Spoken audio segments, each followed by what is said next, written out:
Governor Pritzker in Decatur announced $200 million in funding for railroad, highway, even port projects all across the state. WAND's Doug Wolfe reports Decatur will get a big chunk of the money for an overpass to relieve traffic at a railroad crossing operated by Norfolk Southern. Brush College and Ferries Parkway are heavily traveled. Add in a train and you end up with a huge bottleneck next to the Midwest Inland Port.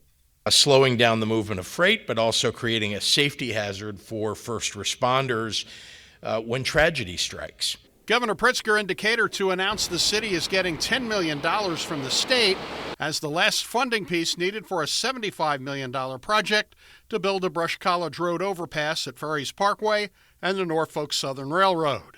Splicing apart Norfolk Southern Rail and the roadway, and in doing so improving safety for residents here and bolstering intermodal connections and commerce. The city of Decatur has been working on funding for the project for a decade, and the Rail Workers Union says it will improve safety for those working on trains.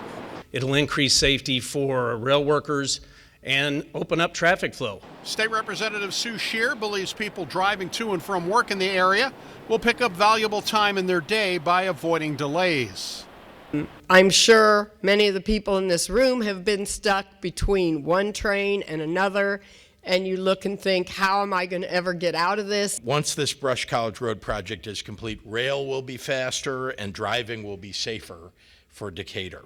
The crossing averages 200 trains a week, blocking traffic for a combined 17 hours. Bids will be taken for the project later this spring or in the summer, with construction possibly beginning later this year. In Decatur, Doug Wolfe, WAND News. The project is necessary for the eventual reconstruction of 1.2 miles of Brush College Road, the railroad crossing the busiest in Macon County.